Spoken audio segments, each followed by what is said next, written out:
Oi, pessoal, tudo bem? Meu nome é Tatiana, eu sou enfermeira e a gente vai dar continuidade à nossa aula de unidade de terapia intensiva, tá? De UTI. Então, hoje nós vamos falar um pouquinho sobre a monitorização hemodinâmica, tá bom? Então, a monitorização hemodinâmica, ela é utilizada para diagnóstico, terapêutica, tá? E até mesmo fazer prognósticos, tá? Com os dados obtidos dos resultados, tá? A finalidade é reconhecer e avaliar as possíveis complicações do estado hemodinâmico do paciente e poder interferir, tá, em tempo hábil com terapia adequada, prevenindo maiores complicações desse paciente, tá? A monitorização hemodinâmica não invasiva, ela vem aumentando, né, nas unidades de cuidados críticos dos pacientes, tá? Nos centros cirúrgicos, nos hospitais, tá bom? O objetivo principal dessa monitorização hemodinâmica é utilizar uma técnica não invasiva e reduzir as complicações associadas, tá, às técnicas de monitorização hemodinâmica invasiva, tá? E aí, pessoal, vamos começar falando um pouquinho, né, sobre essa monitorização hemodinâmica não invasiva, tá? No que ela consiste. E aí, pessoal, vamos falar um pouquinho sobre a monitorização hemodinâmica não invasiva, tá bom? Então, vamos lá na nossa apostila, tá? Então, nós temos o quê? A pressão arterial não invasiva, que vai fazer o quê? A verificação do quê? Da pressão arterial. Vai utilizar, né, o método escutatório, o esfingo e esteto, tá? Com o método automatizado, tá bom? Aí nós temos também a frequência cardíaca, que é a verificação dos batimentos cardíacos, tá? Então, vai ser por minuto, tá? Temos também a temperatura, que vai fazer o quê? Vai fazer a mensuração da temperatura corporal através de termômetros. Temos a frequência respiratória também, tá? É a mensuração através da observação da expansão torácica, contando o número de inspirações por 1 minuto. Temos também a oximetria de pulso, tá? É a mensuração da saturação de oxigênio da hemoglobina arterial e o pulso cardíaco, tá? Então, também é utilizado. E temos o que? A monitorização eletrocardiográfica, tá? Que nós vamos utilizar, né? O eletrocardiograma, desculpa, para detecção de arritmias e outras complicações, tá? Então, nós também usamos, né, o eletrocardiograma, tá? O ECG, tá bom, pessoal? E agora nós vamos começar a falar um pouquinho sobre o eletrocardiograma, tá bom? Então, vamos lá. Então, pessoal, vamos falar um pouquinho sobre o eletrocardiograma, né? O ECG, tá? Ela vai ser, né? O ECG vai ser realizado pela equipe de enfermagem, tem uma finalidade técnica, tá? E o eletrocardiograma, ele vai fazer os registros da atividade elétrica do coração para o diagnóstico, né? Que esse paciente ele vai receber, tá bom? Aí, né, no eletrocardiograma, né, ele tem uma sucessão de ondas, né, de ciclos cardíacos. Aí nós temos o P, tá bom? O QRS aqui, tá? Nós temos o ST, temos o T e temos o U também, tá bom? Então, nós temos 6 ondas aí, tá? E temos também, pessoal, 12 derivações, ó. 1, 2, 3, 4, 5, 6, 7, 8, 9, 10, 11, 12. 12 derivações que são consideradas suficientes para explorar a atividade elétrica do miocárdio, tá bom? Então, são 6 no plano frontal, tá?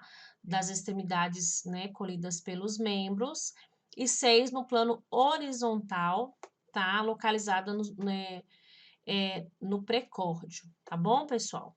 E aí, né, dando sequência, nós temos os eletrodos, né, que nós utilizamos. E como é que a gente coloca esse eletrodo no paciente para a gente poder fazer esse eletrocardiograma, tá bom? Então, pessoal, o primeiro, o V1 aqui, ó, que vocês estão vendo essa bolinha vermelha aí, nós vamos colocar, tá no quarto espaço intercostal, tá bom? À direita do externo, aqui, ó, essa bolinha aqui. Aí nós temos a V2, que também é no quarto espaço intercostal, só que aí nós vamos para o lado esquerdo, tá? Do externo do paciente, tá bom? E aí, nós temos aqui, ó, pessoal, não sei se vocês estão enxergando, o V4. Entre o V2 e o V4, nós vamos colocar o quê? O V3, tá? Ele fica entre esses dois pontos aqui, no meio. Aí nós temos, pessoal, tá? O V4, tá? Que nós vamos colocar no quinto espaço intercostal esquerdo, na linha clavicular média, tá? Aí nós temos aqui, ó, o V5, não sei se vocês estão vendo aqui, tá? No quinto, também, espaço intercostal esquerdo, na linha axilar média, tá bom? Que a gente chama. E nós temos aqui, pessoal, ó, o V6, que vocês estão vendo essa daqui, que também é no quinto espaço intercostal esquerdo, na linha axilar média, tá? Ó, se você pegar aqui, ó, axila, linha axilar média, tá bom? E aí, né, nós temos as derivações periféricas, tá? Que a gente vai colocar também no paciente. Aí nós temos um paciente aí, né, que vocês estão vendo, então vamos colocar que esse paciente está lá deitado na maca, tá? Então aqui, aí nós temos aqui primeiro, ó, o eletrodo verde, tá? Nós vamos colocar na perna esquerda, tá? Aqui, ó, na perna esquerda, tá? O eletrodo amarelo, aqui, ó, nós vamos colocar no braço que esquerdo do paciente. O eletrodo preto, que vocês estão vendo aqui, ó, nós vamos colocar o quê? Na perna direita, tá? Desse paciente, tá? E o eletrodo vermelho, nós vamos colocar o quê? No braço o quê, pessoal? No braço direito desse paciente, tá bom? E aí, pessoal, vamos falar um pouquinho sobre a técnica, né? Como que nós fazemos a técnica? Então, primeiro, né, o que nós vamos fazendo? Nós devemos sempre, né, iniciar nos apresentando, vamos falar quem somos e qual é a técnica que nós vamos fazer. Então, nós vamos explicar para o paciente qual é a etapa do procedimento, tá? O ambiente da sala deve estar numa temperatura ambiente. O paciente ele deve estar descansado há pelo menos 10 minutos, sem ter fumado pelo menos no espaço de 40 minutos. E ele precisa estar calmo, tá bom? Deve ser investigado se ele usa algum tipo de medicamento, tá? Se ele tem algum tipo de doença crônica, né? E sempre, né, lembrar de perguntar, né, qual o uso de medicamento que esse paciente faz, tá? Nós vamos retirar todos os acessórios de metal desse paciente. Vamos posicionar o paciente, tá, em decúbito dorsal, com as palmas das mãos sempre viradas para cima, tá bom? Determinar as posições, tá, corretas, precordiais, do V1 ao V6, igual eu falei para vocês ali, tá, corretas. Em seguida, nós vamos fazer a limpeza do local colocado os eletrodos, né, ou gel, né, de condução dos locais pré-determinados, conectados ao cabo e as braçadeiras, tá, nos focos. Às vezes, né, quando o paciente ele tem bastante pelo, é necessário sim fazer, né, a retirada dos pelos, tá? A trictomia, nas partes onde a gente vai colocar os eletrodos, né, principalmente em homens, tá bom? Mas só se esse paciente, né, se for necessário, tá? Se esse paciente tiver uma quantidade, né, muito grande que a gente tem que fazer, tá bom? Nós temos sempre que checar o funcionamento do aparelho, né? Verificar se os cabos estão conectados corretamente, tá? E sempre fazer o aterramento do aparelho, tá? Então, né, registrado o eletrocardiograma de repouso, se necessário limpar, né, o gel, né, do paciente que a gente colocou e registrar, né, o resultado do exame, né, nos dados lá do paciente, com nome, data idade, o leito, quem é que foi que realizou, tá bom? Então, assim, é essa técnica que nós devemos fazer, tá bom? Então, vamos lá, pessoal, falar um pouquinho sobre insuficiência cardíaca congestiva, tá? Então, a principal causa da insuficiência cardíaca é a isquemia cardíaca ou infarto do miocárdio, tá? Logo, quanto mais extenso for o infarto, mais músculo morrerá. Consequentemente, mais fraco fica o coração. Se o infarto necrosar uma grande área, tá? O paciente ele pode morrer devido à falência da bomba cardíaca. Outra causa comum, né, da insuficiência cardíaca é a hipertensão não tratada, né? Muitas vezes as pessoas às vezes têm hipertensão e nem sabem que tem, né? Aí quando o paciente apresenta uma pressão arterial elevada, o coração precisa fazer mais força para vencer essa resistência e distribuir o sangue pelo corpo, tá bom? O que que acontece? O que que acontece quando o paciente ele tem uma hipertensão não tratada, tá? O coração ele continua a sofrer, né, até o ponto em que não consegue mais se hipertrofiar, tá?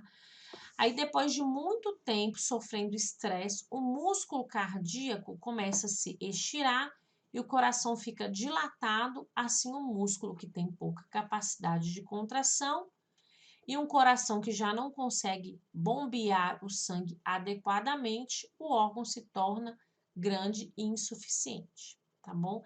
Então, por isso, pessoal, que se faz sempre necessário, né, fazer check-ups, né? Ir ao médico, se você sentir alguma coisa, você explicar para o médico, né? Procurar fazer exames periódicos, tá? Porque tem muitas pessoas que têm uma hipertensão, né, não tratada ou uma hipertensão silenciosa que não sabe que tem, tá bom? Então, os sintomas da insuficiência cardíaca depende muito da câmara mais afetada e da gravidade, tá? Então, o paciente ele pode ter uma fraqueza e um cansaço, tá? Quando ele for se esforçar. Ele pode também se cansar com tarefas simples, como tomar banho e pentear o cabelo. Isso, tá? Já é numa fase bem mais avançada de uma insuficiência cardíaca. Outro sintoma também típico é a falta de ar. Esse paciente pode ter uma falta de ar ao deitar, tá bom? Então, assim, esse paciente ele pode ter vários sintomas. Nos casos mais graves, ele pode, né, ter um edema pulmonar e o edema do pulmão é uma urgência médica. Então, esse paciente ele precisa ser tratado com o quê? Com urgência. Tá bom? E também, tá? Como que é feito esse tratamento, tá? Então, o tratamento, pessoal, ele é o quê? Restrição aqui fala de sal, né? Água, diuréticos, antihipertensivos e medicamentos que aumentam a força cardíaca, tá bom? É o que a gente sempre fala, né? O paciente ele vai ter que fazer o quê? Uma atividade física, ele vai ter que fazer uma reeducação alimentar, ele vai ter que retirar o sal. Se ele fuma, ele vai ter que diminuir ou até mesmo parar, né, de fumar. Não fazer utilização de álcool, tá? E ele deve procurar ter uma pressão, né, arterial sempre o quê? Controlada. Então, ele vai ter que controlar melhor, tá? Essa pressão arterial e ter uma melhor qualidade de vida, né? Praticando atividade física, tendo uma reeducação alimentar. Nos casos terminais, a única solução é o que? O transplante, tá?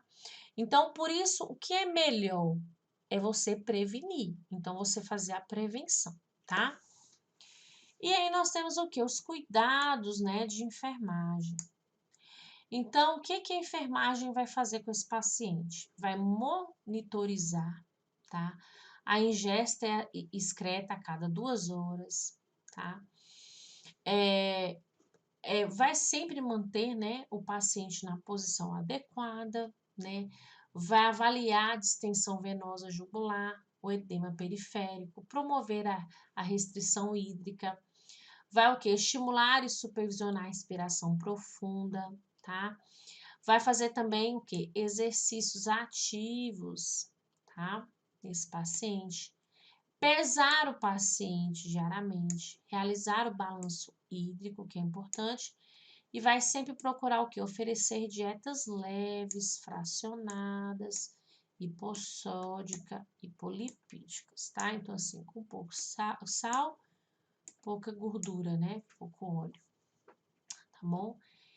E aí, pessoal, nós entramos no quê? Nas doenças coronarianas, tá? Vamos falar um pouquinho sobre essas doenças.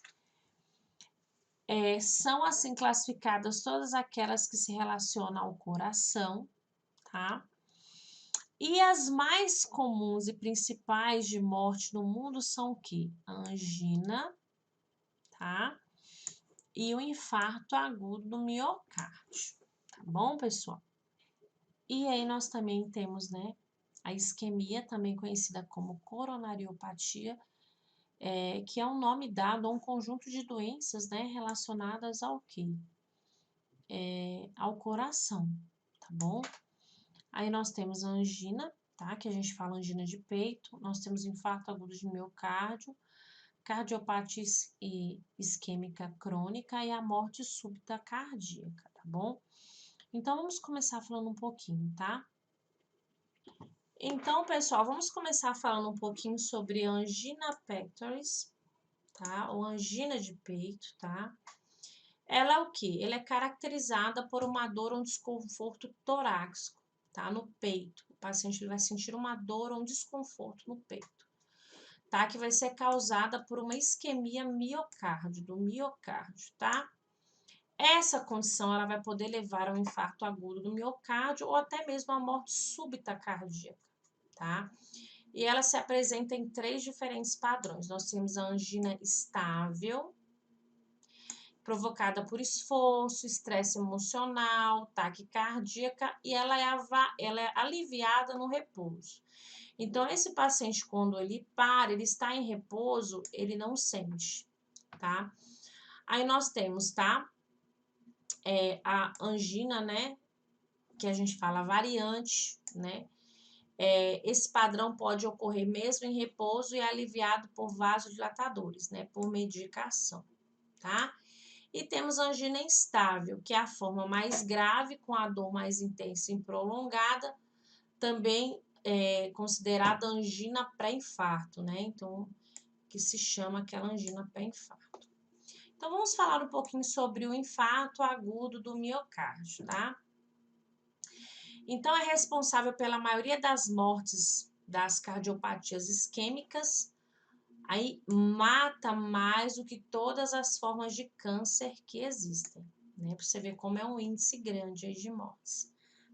A incidência, né, do infarto agudo do miocárdio aumenta com a idade, sendo mais comum entre 45 e 54 anos. A principal causa é a arteriosclerose, né, coronariana, que é mais de 90% dos casos, tá?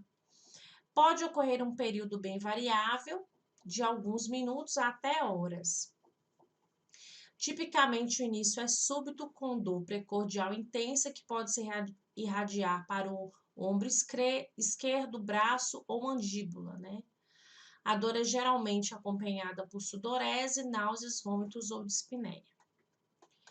Temos também a cardiopatia isquêmica crônica, tá? Também conhecida como cardiomiopatia isquêmica e cardiomiopatia coronariana. Essa doença ocorre geralmente em idosos e é o resultado do desgaste lento do músculo cardíaco por isquemia prolongada. O paciente geralmente apresenta quadro anterior de angina ou infarto agudo do miocárdio também, tá? E aí nós temos a morte súbita cardíaca, é uma morte inesperada provocada por diferentes formas de cardiopatia no período de 1 a 24 horas após os primeiros sintomas, né? O início dos sintomas agudos, que alguns autores defendem até um período de até 1 hora. Aproximadamente 80% das vítimas apresenta quadro de arteriosclerose estenosante, estreitamento do vaso sanguíneo, provocado pelo quê? Por depósitos de gordura na parede do mesmo. Quais são os fatores de risco, né, para essas doenças que nós falamos? O tabagismo, né, o fumo, o álcool, sedentarismo, a falta de atividade física, né, a hipertensão, diabetes, tá? Hipercolesterolemia, né, que é no caso de pessoas que têm uma grande quantidade, né, de pessoas que possuem um alto nível de colesterol no sangue. O estresse hoje também muito, né, tanto físico como emocional. E o que nós fazemos? Qual é a prevenção? Tá? Então, atividade física, né, pessoal? Então, praticar atividade física, não fumar, não beber com exagero, controlar as doenças como a hipertensão, diabetes, né, o colesterol alto, controlar, buscar combater o estresse físico e emocional. E acredito muito quando a gente pratica atividade física, ó, uma coisa está interligada com a outra. Diminui muito esse estresse aqui, ó, que nós temos no nosso dia a dia. E fazer os exames, como eu falei lá no início, periódicos, né? Uma vez no ano, pelo menos, procurar um médico, fazer os exames para ver se está tudo bem, né? É muito importante, tá? E o que nós, né, a assistência da enfermagem, ela presta? Nós devemos o quê? Procurar proporcionar um ambiente adequado para o repouso físico e mental do paciente sempre, né? Fornecer oxigênios e as medicações necessárias, né? Seguindo todo o receituário do médico que ele vai passar, tá? Que vai ser prescrito no caso de dores, diminuição, né? Da ansiedade. Prevenir as complicações, nós vamos sempre observar os sinais vitais, né? Conversar com esse paciente, ver como que está o nível de consciência dele. Vamos ver se a alimentação desse paciente é adequada, se as eliminações, né, fisiológicas dele, né, também, eliminações urinárias, intestinal, né? Vamos dar, quando prescritos, a administração de trombolíticos, auxiliar nos exames complementares, como eletrocardiograma, dosagem das enzimas no sangue, ecocardiograma, entre outros exames, no caso, se o médico passar, né? Vamos atuar na reabilitação, vamos fornecer para esse paciente todas as informações que se faz necessário, do uso dos medicamentos, dos fatores de risco, tá? E nós vamos sempre conversar com esse paciente, buscar ter o quê? Uma relação interpessoal, tá? Vamos conversar também para que esse paciente possa ter uma confiança, para ele minimizar os medos, né, as ansiedades. Vamos passar todas as informações sempre para o paciente, todas as coisas que nós vamos fazer, todos os procedimentos, todos os medicamentos, né? Nós vamos conversar com esse paciente, nós vamos falar para ele, oferecer todas as informações, assim também como uma família. Por quê, pessoal? Aqui entra muito a questão do quê? Da humanização, né? Então, assim, como eu falo sempre para meus alunos, é sempre importante você tratar o paciente, né, com respeito, respeitando a individualidade, né, tendo humanização, né, se colocando no lugar do paciente e da família, tá bom? E aí, vamos falar um pouquinho sobre as arritmias cardíacas também, tá? Então, o que que acontece? Significa uma alteração no ritmo do coração, né? O coração ele bate de uma forma e de repente ele começa a bater de forma, né, errada, né? Uma alteração nesse batimento do coração, no ritmo, tá? Então, tá? Ocorre o quê? Um ritmo cardíaco irregular, tá? Uma batida diferente lá do ritmo do coração. Há diversas causas, como doença das artérias coronarianas, doença do músculo cardíaco, né? As miocardiopatias ou insuficiência cardíaca, doença das válvulas, né? Valvares, doenças infecciosas, como a doença de Chagas, alterações nas concentrações do eletrolíticos, como sódio, potássio, cálcio. Por isso que é importante, né? Sempre ter adequada, né, as concentrações. Pode ser no caso de pós-cirurgia cardíaca ou congênita, no caso quando a pessoa já nasce com defeito presente, né, no nascimento. E aí nós temos as arritmias, tá? Elas dividem-se em dois tipos. Depende da frequência. Nós temos a taquicardíaca, que é o aumento, né? A frequência cardíaca ela vai ser maior que 100 batimentos por minuto. E pode ser decorrente de ansiedade, medicação, exercício. Porque a frequência cardíaca ela é considerada anormal quando ocorre um aumento súbito, tá? Desproporcional ao esforço realizado.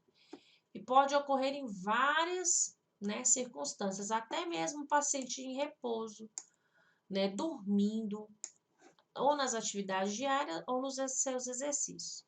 E nós temos as bradicardíacas, que é a diminuição, é a queda, ó. Taquicardíaca é aumenta e bradicardíaca vai diminuir.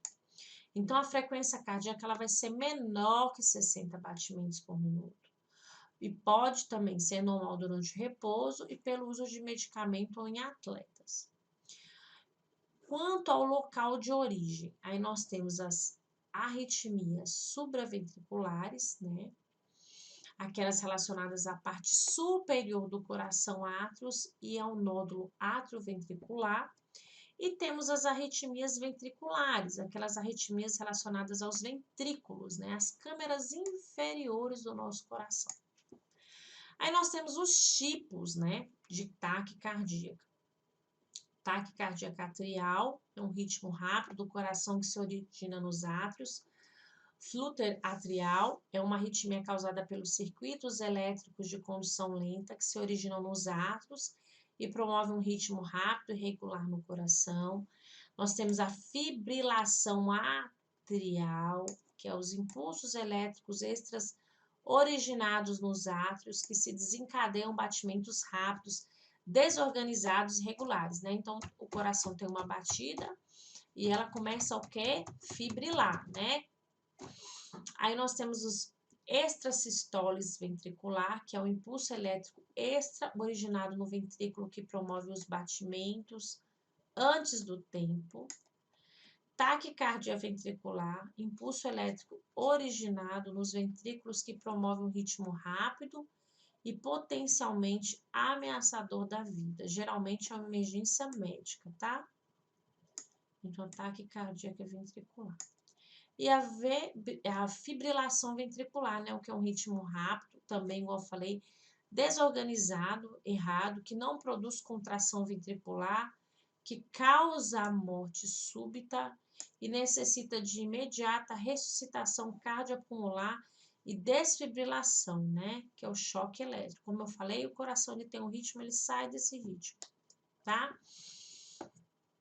Aí nós temos os tipos de bradicardíacas, né? Nós falamos aqui, ó, das taquicardíacas, que é o quê? O aumento. E agora nós vamos falar o quê? Dos tipos de bradicardíaca, tá? Lembra lá que eu expliquei. Taquicardia e bradicardia, tá? Existem 3 tipos de bradicardias. Depende do local onde ocorre o bloqueio do sistema elétrico do coração. Quando o bloqueio ocorre no nódulo sinusal, que é um marcapasso natural do coração que todos nós temos, que é esse nódulo sinusal, tá? Chama-se de disfunção no nódulo sinusal. Além disso, o bloqueio do impulso elétrico pode ocorrer no nódulo atrioventricular, ou nos ramos direito ou esquerdo do sistema elétrico do coração. O importante é que todos esses tipos de bloqueio podem levar à diminuição do número de batimentos cardíacos e causar sintomas como tonturas e desmaios.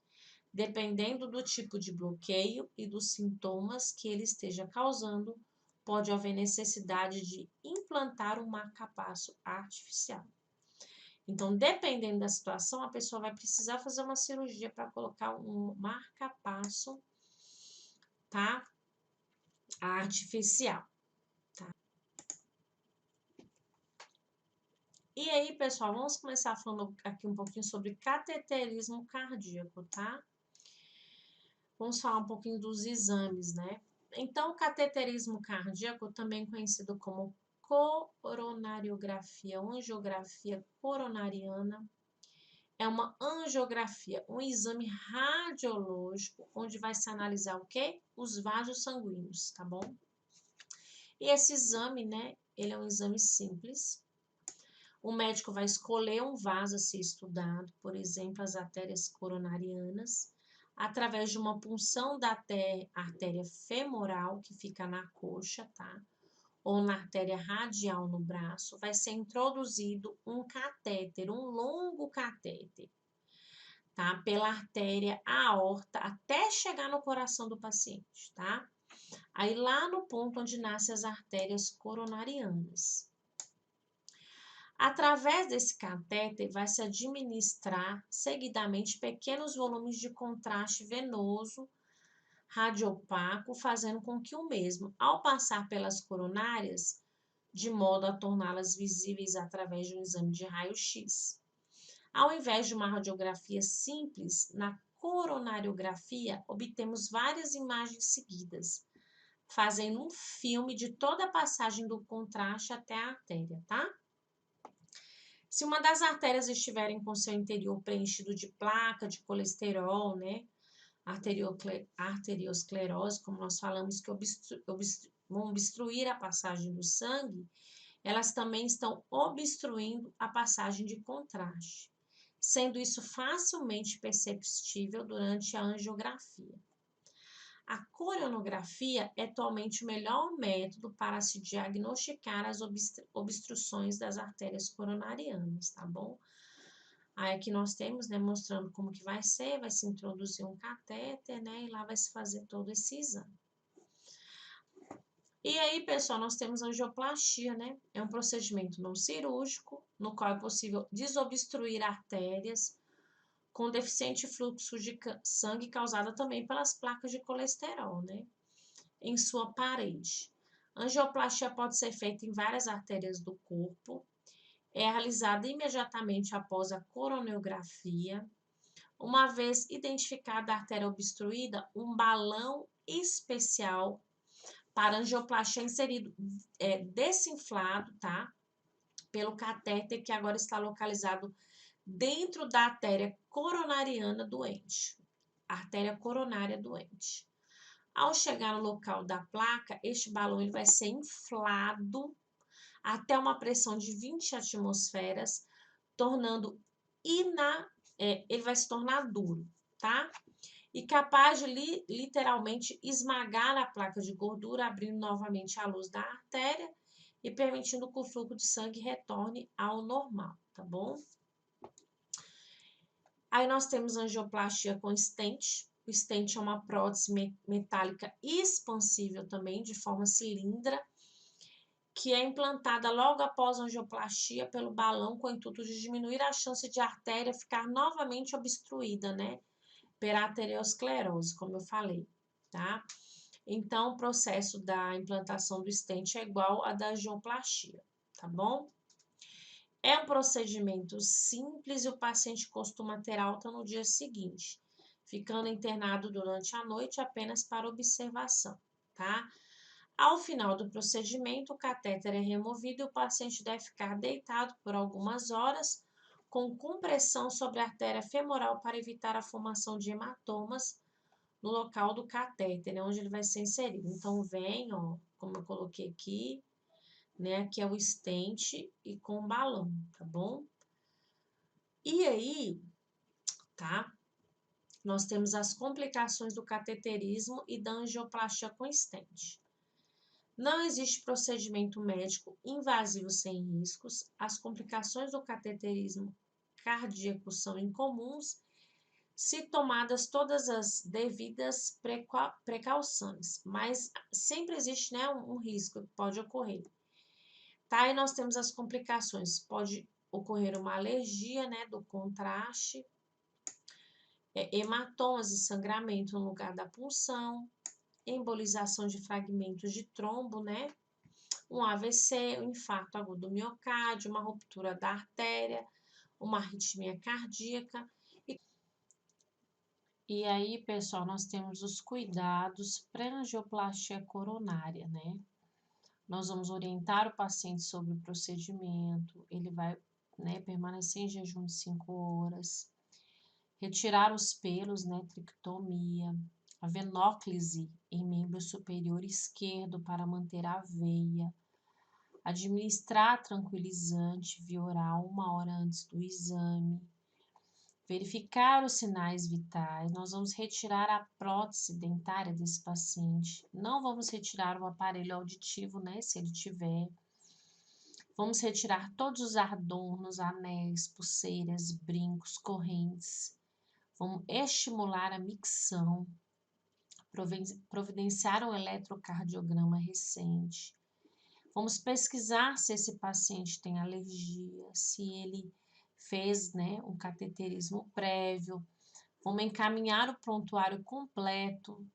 E são necessários também reservar um leito na UTI, reservar uma sala cirúrgica, checar a disponibilidade da equipe cirúrgica, reservar uma bolsa de sangue do mesmo tipo do paciente e seguir com todos os protocolos, né, médicos de medicações que esse paciente, né, essas medicações que o paciente está prescrito.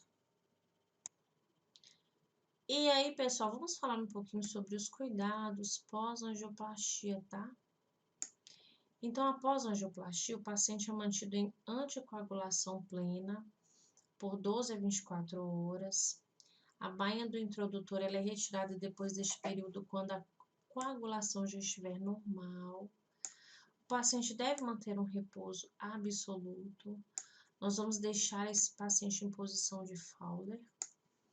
Controlar a bomba de infusão de nitroglicerina e heparina. Controlar, né, a pressão arterial desse paciente, né, a cada meia hora. E depois de hora em hora, tá? E verificar o curativo na região inguinal a cada hora. Manter o paciente numa dieta leve. Vamos retirar a bainha do introdutor após a normalização da coagulação sanguínea, se necessário, anestesiar o local. E vamos proceder aos cuidados pós-cateterismo, diagnóstico por punção femoral, tá bom? E aí, pessoal, né, nós vamos encerrar nossa segunda aula por aqui. Na nossa próxima aula, nós vamos continuar falando um pouquinho, tá? Eu espero que vocês possam estudar, ler a apostila, né? Marcar todas as suas dúvidas, né? Para que no próximo fórum a gente possa retirar as dúvidas, tá bom? Muito obrigada e até a próxima, pessoal.